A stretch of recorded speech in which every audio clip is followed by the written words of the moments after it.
Well, the housing collapse is occurring as expected. And we're going to go over some of the details that I've uncovered in the last day or so. And just remind you that what we're talking about here was predicted, and it actually provides a lot of opportunity if you can look through the chaos. What am I talking about? Well, if you've been paying attention on the channel, I indicated over the last couple of years that a couple of things would happen. First, days on market would explode. They would go higher. More importantly, because the move-up buyer is not involved, turnover would collapse, right? The average turnover would actually expand from 8 years to perhaps 12, perhaps even 14 or 15 years when this cycle is all done. And then the last one was that expired or canceled listings would explode. And that's what I uncovered yesterday. A record number of homes were withdrawn from the active inventory in December. In fact, 73,000 homes were delisted in December. Now, why would a home be delisted? Well, lots of reasons. They predominantly come down to the seller is not getting the price that they wanted. Remember, as we were going through this cycle, I was very focused on who wants to sell and who needs to sell. A want to seller will sign a listing agreement. They will, seemingly pull a price out of thin air, and they will just let it sit there until the listing expires.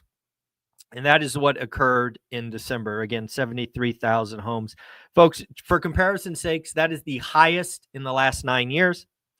And on a year-over-year basis, that is a 64% increase. Last December, there were 44,500. This is exactly how you have the last hard year in real estate. What's going to happen in 2025? My expectation is if you need to sell, you're at the market's mercy. If you want to sell, as was apparent in December, you just simply take your house off the market and you wait for better days. Again, I think better days are coming. I think they get better in 26 and 27 and 28. But yes, if you need to sell, you are going to get what I often call disrespectful offers. Again, folks, your job as a real estate investor is to make your money when you purchase. Your job is to make sure any asset you buy cash flows day one. 30-year fixed rate financing. We don't bet on appreciation. You should be understanding what the days on market are in your buy box. You should set some criteria at 50 to 100% above that. So, for example, if your buy box is 19 days, maybe at 35, you start writing disrespectful offers. And again, as has been apparent for the last 6 months, and we've celebrated many successes on this channel, you're not supposed to get a yes answer the first time. Your job is to write offers, follow up, write more offers, follow up, write more offers, follow up. Most of you, myself included, we just need one deal a year. So we're not in a rush. We don't need the first offer to be accepted. We want the best deal. So again, the housing market is going as expected. 2025 is going to be the last hard year, and things get better in 26. To that end, we also got U.S. new home sales, just to show you what a disaster this was. Last month, we sold 734,000 new homes. Expectations was for that to come down to 680,000. In reality, it came in at a very disappointing 657,000. Folks, it was forecasted to fall 2.6%. It actually fell 10.5%. How can that be? Very simple. Rates matter. Rates matter. Also, we have seen for a long time that home builders are willing to buy down rates. However, it doesn't matter if the consumer is scared. We have been talking about for the last 2 weeks that given consumer confidence, given inflation expectations, that the consumer is starting to pull back. Again, if you are shopping for a home and you are nervous about your job, you are not writing an offer. And if you did, you would cancel it. You would get out of that offer as soon as possible. On a pricing front, just in case you are curious, new home prices are up 3.7% year on year. They were $430K last year. They are now $446. I'm rounding these numbers to the nearest thousand. So again, the real estate market thus far is acting exactly as expected. 2025 will go down as a tough year, especially when you look at transactions. But again, a slow year for transaction is actually a great year for real estate investors. Because again, all we have to do is find that motivated seller, which we all know is out there. They're always out there.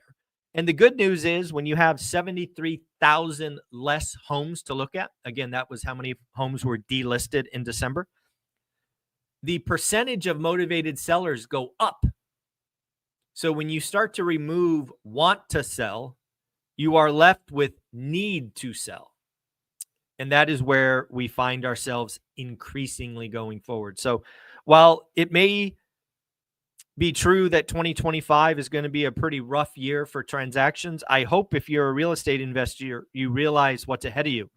A lot of work, but also great opportunity.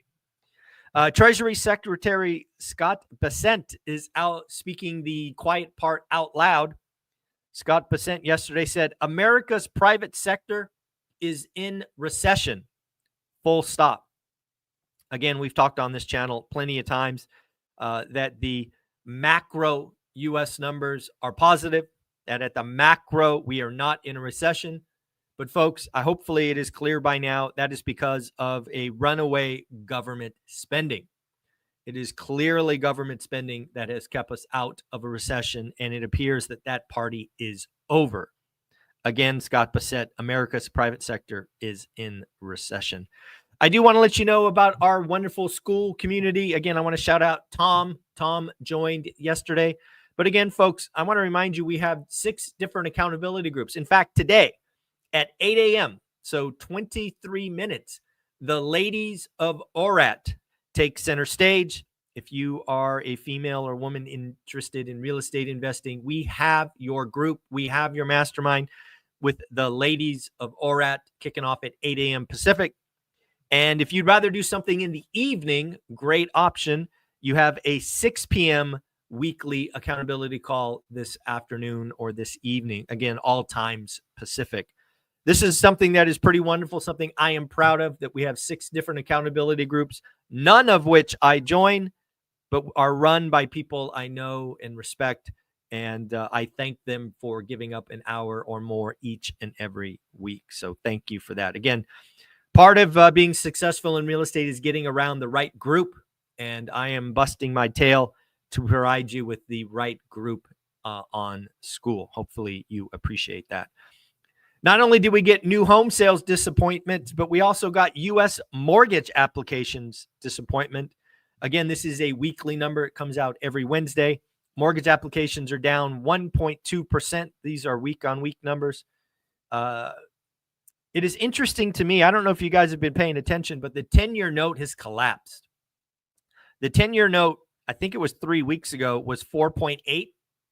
As of this morning, it's 4.3. That is a 50 basis point move. However, we have not seen that yet in mortgage. Mortgages were roughly 7.1. They are now roughly 6.8. So there's another 20 basis points in rates that could come down. It will be interesting to see where this is going. I think the 10-year note is clearly saying a recession or a slowdown is coming. We could have a snapback on rates. We don't know. Again, Friday, we get the large PCE number. It is expected to collapse. We shall see. But yes, it does look like rates are coming in under 7%. My call for an average of 7% for the year is looking a little bit shaky, but I won't change it on you because I believe in staying true to my calls. And if I'm wrong, I admit it. I'm wrong all the time. Morgan Stanley also saying the quiet part out loud. 2026, next year, will be the year the economy picks up. That is my belief as well. Again, I think we are going through the chaos, the noise. There's just a lot of cross currents in the economy here in 2025 that probably don't get better for a while.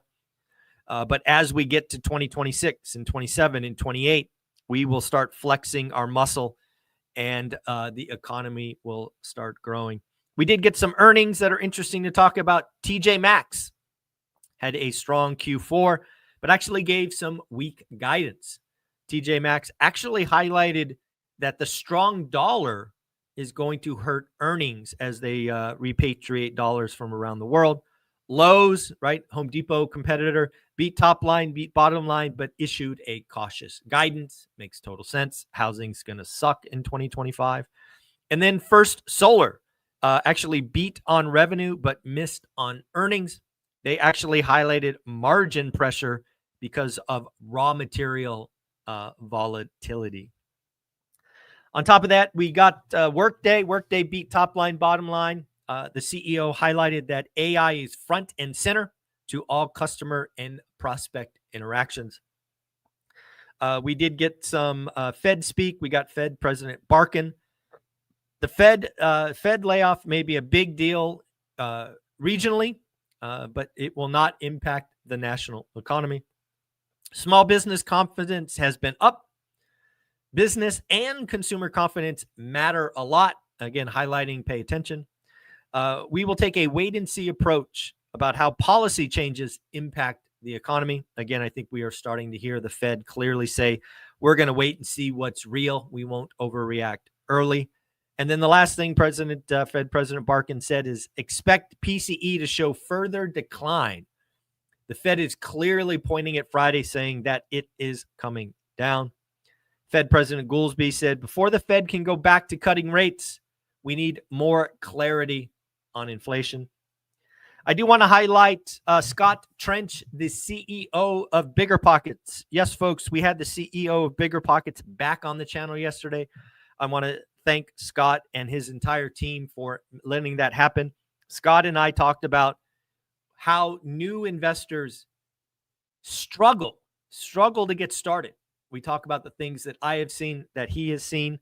Again, it was a wonderful conversation. It went live yesterday at 4:00. If you want to see clear as day that Bigger Pockets and Scott Trench, the CEO, are aiming to help new real estate investors, I would advise taking a look at that. Last thing to talk about, Toll Brothers CEO highlighted that 70+% of their business. Remember, Toll Brothers is high end.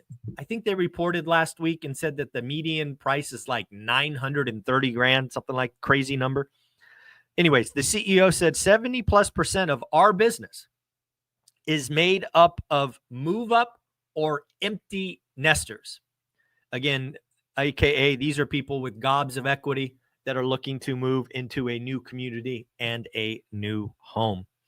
So again, that's what they had to say. So again, folks, hope you have an amazing day.